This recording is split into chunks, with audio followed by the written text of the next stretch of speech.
what are the ups and downs of doing a pivot? Let's start with Chris. Yeah, sure. I think the downs, right? I'll start with the downs, I guess, right? Um, I mean, of course, there has to be disappointment, right? You spend 2 years, focused on building a certain product and getting it to know, the users so intimately. Um, you know, you sacrifice a lot, right? So deciding to kind of pivot and not really losing the progress, but changing ideas or starting from scratch again or from going back to the drawing board, whatever you want to call it, that obviously has to be disappointing, right? Uh, but at the same time, um, it can be also very, satisfying, right? Because it's a new day, right? It's a new dawn. It's a new idea, right? And it depends, I guess, what kind of founder you are, or do you like early stage or do you like later stage? But for Stefan and I, we really love early stage of our company, right? This is where we can really get our hands dirty. We can do things that we're uncomfortable with, or things that can help us grow. So it really, I wouldn't say there's really ups and downs. It's just the way that you look at it, and the way that Stefan and I chose to look at it is to take the opportunity and do the pivot. So there's not much a downside. Probably it's more to the upside. Yeah, I would say that. Okay, I don't think anyone pivots just to pivot. I think you do it out of necessity, right? So I don't feel, for me, uh, I always was 100% for it and 100% comfortable with it. Because as in a startup, there's three stages, right? The first is idea stage, second stage is product market fit stage, and the third stage is scaling, right? So when you pivot, it's probably because you failed at stage two, the product market fit. Like you weren't able to build a product that fits a particular market, or it wasn't really sticky enough, right? So if you want to get to stage three and beyond, you have to get past stage two, right? And the only way to get past stage two is to pivot. So for us, it was. I don't see it as ups and downs necessarily. I just think of it as necessary. So what happened to the last app? Hmm. It's still there. We kind of shaped it into a digital media platform now, so it's all web based. So you can actually go to nibble.id now and still read some of the articles that we've made. It still gets 500,000 users probably a month reading our articles, but we don't really invest or grow that side of that business anymore. But Is it is it something that you can explore to improve or get yeah. something out of it? Yeah, so we're toying with the idea of using it as a content marketing platform. So the idea is someone would uh, stumble into nibble.id through SEO, and then they'll see an article about, let's say, rice, and then we can kind of push the readers or the users to visit RestoDepot.id or download the app, our RestoDepot app. So it's just another way to kind of generate app installs. Okay. Stefan, you want to add something? Yeah, sure. So in terms of I think the biggest in terms of the pivot is just again, like sort of Chris said, the disappointment of just the time and money that you put in. Like with anything, if you are investing a lot of time and money in something and sort of doesn't work out, obviously you sort of reflect and see, what have we just done for the last 2 years, But we don't see it that way. We see it as a positive because I think when we did Nibble, we learned a lot of lessons, right? When we first started it, we basically hired a company in Singapore to build the app. We invested a lot of money to basically a outside vendor, basically, that's not even local, to build it. And when we were testing it here, we also ran into a lot of problems as well. But I think those are all learning lessons, because when we then pivoted to RestoDepot, we built it from scratch, knowing what we knew, the architecture of the platform, knowing what code to use. Our main developers were with us when we built Nibble. And so when we built the new product, we know how they work, we know what they can do, what their capabilities are. And essentially, we built a better product as a result of that experience. So I think there's really, again, for us, there's always the downside for the disappointment aspect, but the ups, we're dealing with a new company, a new product, a new system, and something that we built and really thought about from scratch. So we know that this is, I think, the right way to do it, or at least that's what we think, but the better way to do it than what we tried in the first, in building Nibble. So what are the challenges for both of you to agree on the same pivot?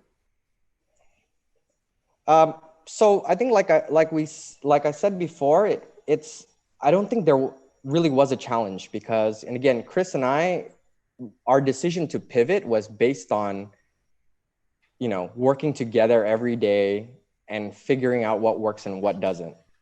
We both were like, basically at the end of our ropes with, the amount of money that we were investing and the amount of time that we were investing as well. And we were just like, we need to really learn about what's going to work, what has a better chance of succeeding. And, we both really agreed that we need to take a new direction based on the feedback from what we get from, surveying our customers and things like that. Yeah, but for some people, for some co-founders, Mm-hmm. when they fail, maybe they get so emotional, and then they start blaming each other, and then they basically have a breakup, right? Yeah. And how did you guys have did you have like a special recipe to have a good relationship? I mean, I think the fact that Chris and I have been friends for over 20 years plays a big part. Again, I don't know, again, it may be different, right, with other people, but we work well together. We know each other. We know what pushes each other's buttons.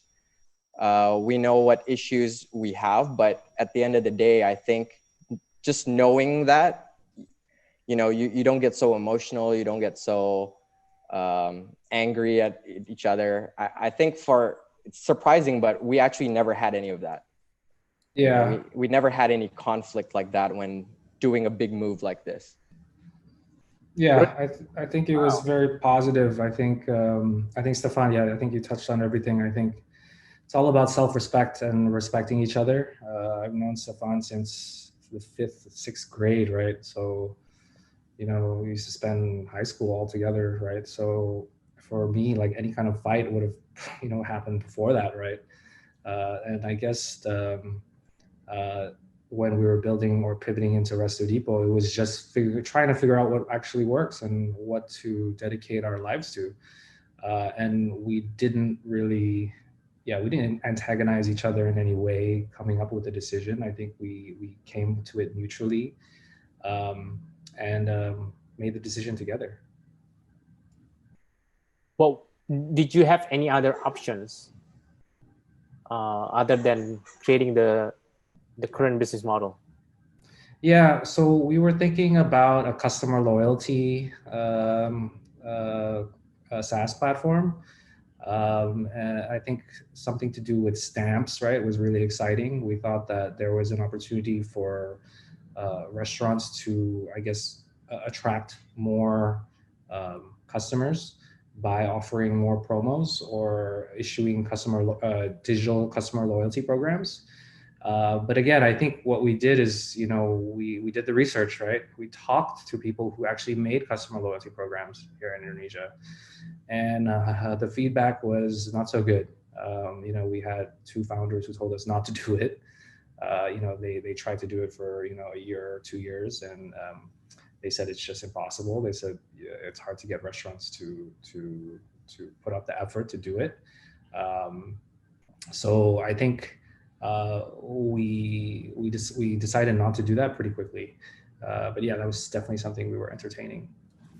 Did you guys have any concerns of like big unicorns of let's say they do the same business model because they have the network, of course. Yeah, of course. That was definitely obviously something we considered as well, right? I mean, we don't want to obviously, there's obviously some things that we don't want to get into, right? Like we think that obviously things like food delivery, I don't think that really makes sense because of Gojek.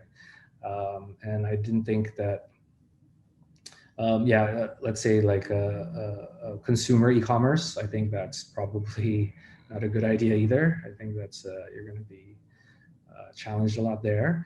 So I think we really looked at the market or did the industry research and just saw which spaces or segments that were still kind of open, and B2B e-commerce was one of them.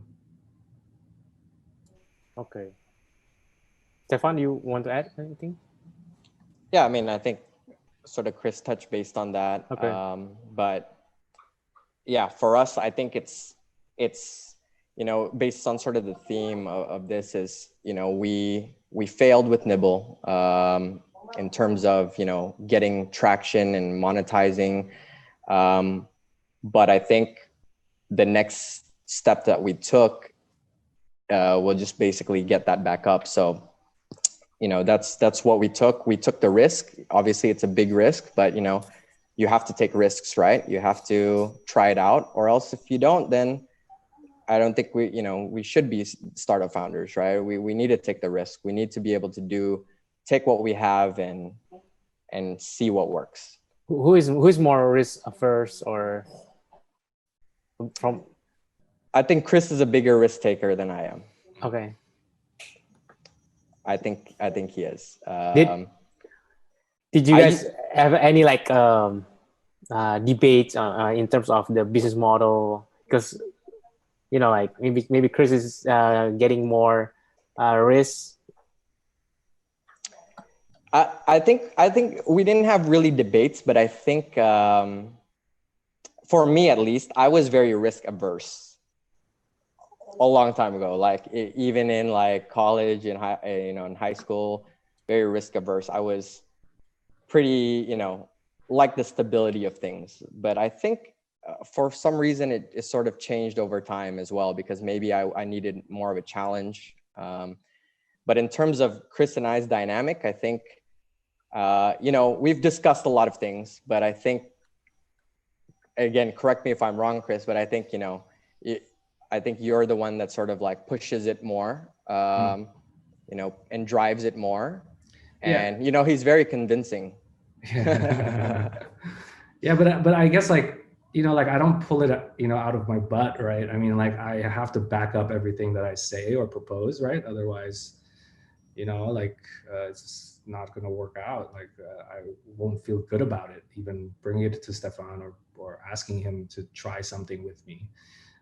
So if the numbers are there and the things like market size, things like unit economics, those things that we bring up, and we make a decision together, but based on facts. Okay, thank you. So I'll pass it back to Arya.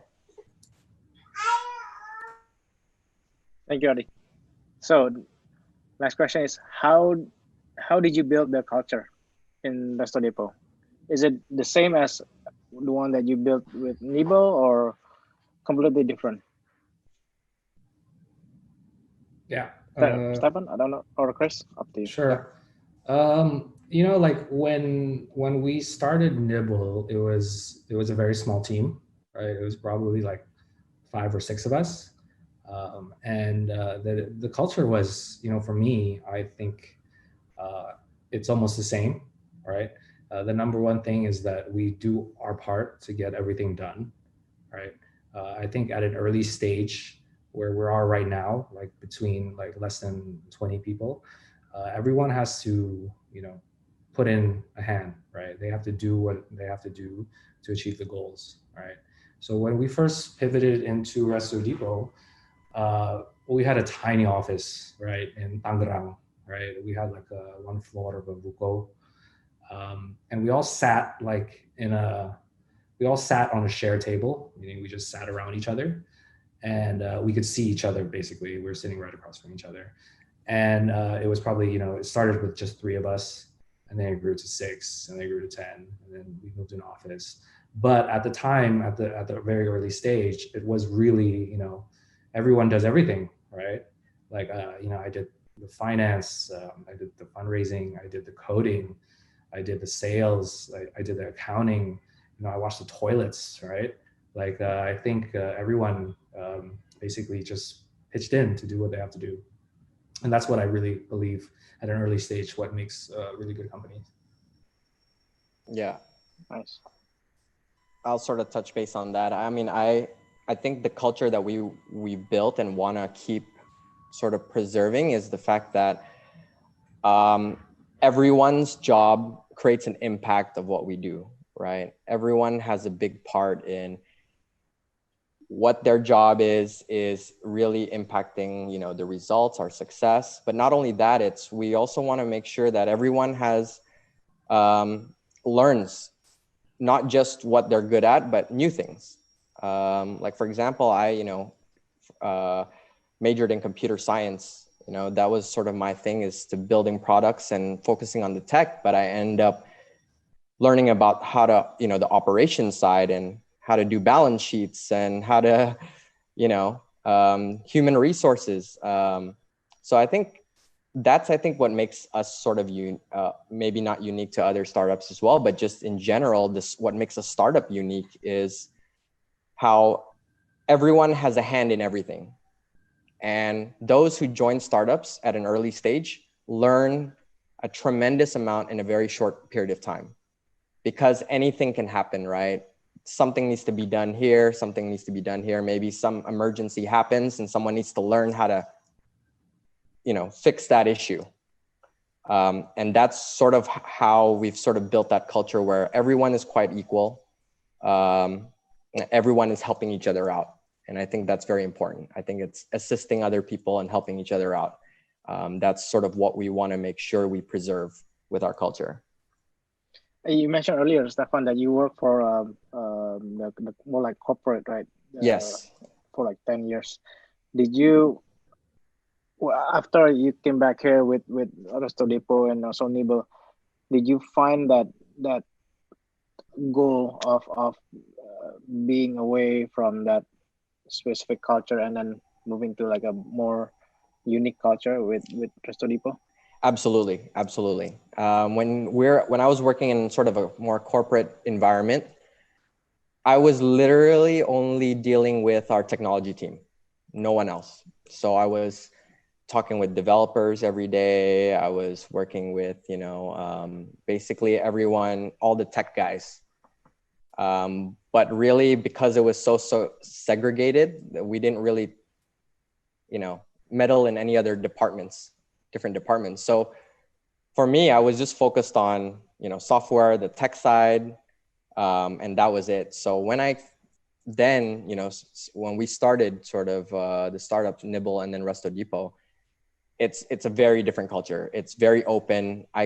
I'm even, we don't see anyone from our team can basically come up to us and talk to us about an issue, and no problem, we'll get it done. Even if we have to go in and fix something, we'll do it. But in that corporate environment, you can't do that. I can't just go up to the vice president and just be like, hey, I have this issue. Nah, you have to go through human resources. You have to set up a meeting. It's you don't feel like you make an impact.